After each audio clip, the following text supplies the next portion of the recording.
Bonjour à tous, aujourd'hui on se retrouve dans un nouveau tuto couture et oui cette fois je vais vous montrer comment réaliser une petite trousse. Voilà, donc une petite trousse comme ceci, toute simple, rectangulaire, vraiment la plus basique des basiques. Voilà, pour commencer j'ai décidé de vous présenter un tuto vraiment simple pour surtout les débutants, etc.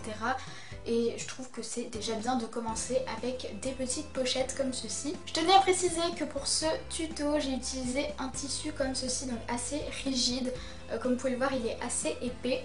Donc je vous conseille de faire de même, puisque tout simplement si vous utilisez un tissu trop fin, ça risque de ne pas être assez solide et de ne pas vraiment faire trousse. Enfin, voilà, je vous conseille d'utiliser un tissu plus épais. Au cas où, si vous êtes intéressé par ce tissu, je tenais également à préciser que je l'ai trouvé dans une mercerie, dans un magasin de tissus pas loin de chez moi. Donc je pense que vous aussi vous pouvez en retrouver, puisque ce tissu est quand même assez populaire. Mais vous pouvez également en retrouver sur A Little Mercery, il me semble que j'en avais déjà vu. Donc je vous mets le lien du site dans la barre d'infos, et puis vous aurez juste à chercher tissu aztèque, ou si j'en trouve je mettrai directement le lien du site au cas où, pour que vous puissiez également avoir ce tissu, parce que je le trouve vraiment magnifique et je trouve qu'il est vraiment très bien pour ce genre de création, puisqu'il est rigide et puis il est très beau des deux côtés. Donc voilà, vraiment j'aime beaucoup ce tissu. En tout cas, j'espère que cette intro n'est pas trop longue et j'espère surtout que ce premier tuto couture va vous plaire, et du coup je vous laisse avec la suite de la vidéo.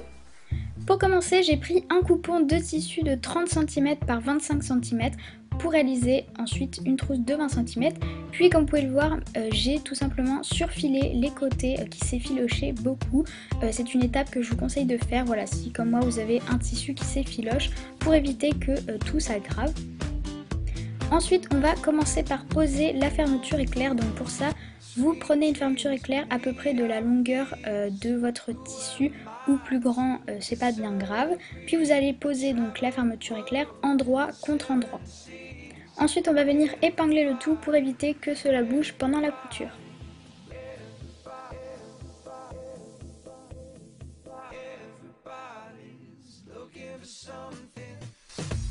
Et pour coudre la fermeture éclair, il faut utiliser un pied de biche spécial fermeture éclair, donc je le change. Et ensuite, je viens mettre la machine en mode point droit, puisque pour coudre une fermeture éclair, il faut utiliser un point droit de préférence. Pour commencer la couture au point droit, je viens réaliser un point d'arrêt, donc un aller-retour. Puis ensuite, je viens tout simplement coudre tout au long de la fermeture éclair.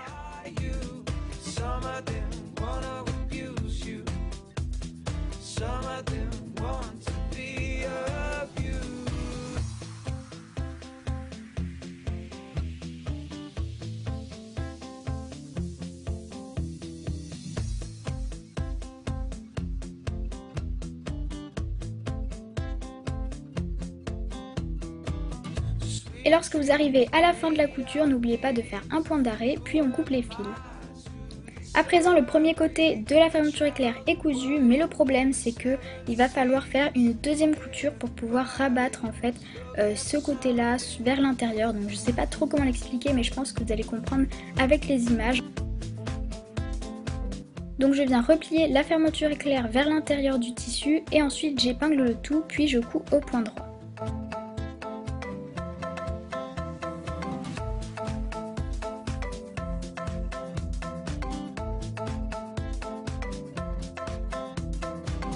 Pour cette étape, j'ai décidé de remettre le pied de biche normal, mais vous n'êtes pas obligé.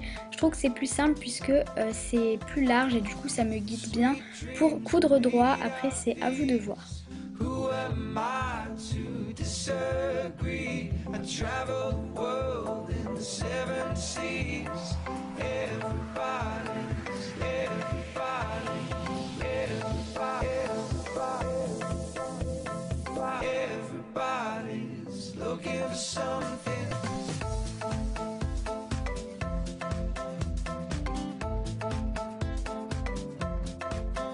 Et n'oubliez pas le point d'arrêt au début et à la fin de la couture. Voilà le résultat, donc vous pouvez voir que la couture est apparente à l'extérieur, c'est pour ça qu'il faut coudre bien droit et ne pas faire d'erreur. Donc voilà, maintenant le tissu est rabattu à l'intérieur et ça va être beaucoup plus joli à la fin. Pour coudre l'autre côté de la fermeture éclair, vous allez retourner le tissu puis tout simplement poser la fermeture éclair endroit contre endroit par rapport à l'autre côté du tissu. Puis vous épinglez la fermeture éclair pour qu'elle reste bien accrochée au tissu.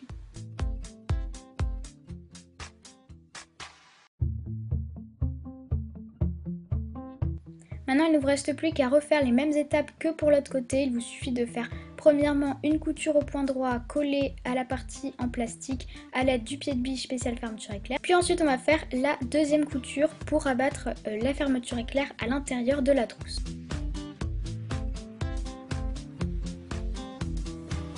Sweet dreams are made of these.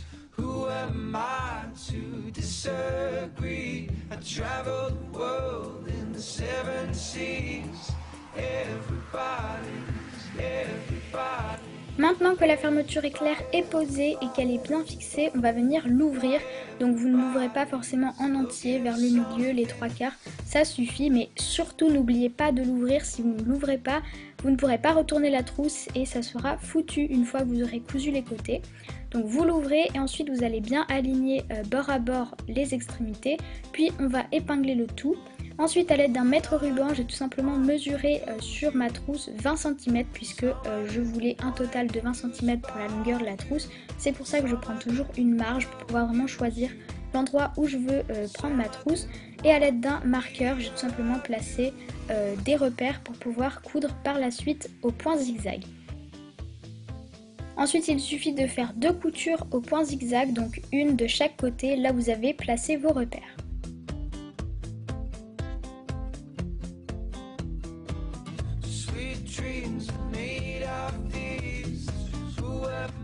Lorsque vous arrivez au niveau de la fermeture éclair, il va falloir que vous fassiez la couture avec le volant de la machine et non la pédale pour éviter de casser votre aiguille car l'épaisseur du tissu est doublée et en plus au cas où vous touchiez le plastique ou le métal de la fermeture éclair, je vous déconseille de le faire à la pédale.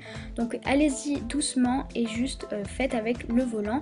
Moi j'ai décidé de faire également une marche arrière pour solidifier cette partie là de la couture, mais c'est facultatif. Puis faites de même de l'autre côté.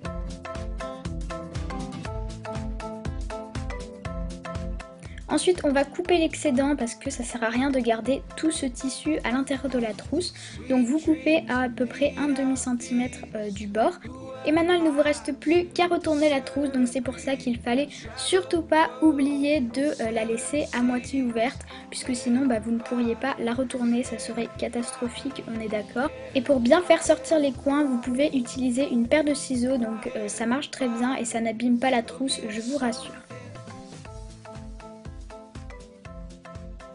Et voilà le résultat.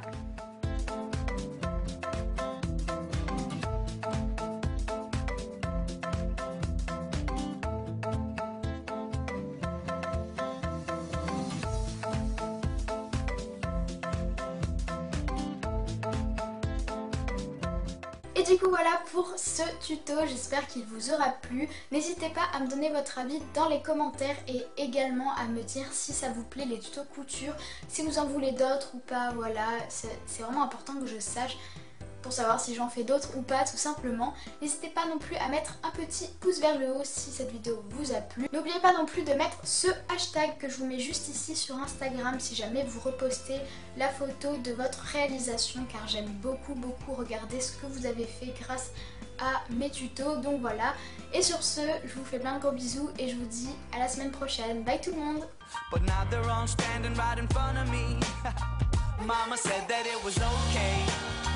Mama said that it was quite alright.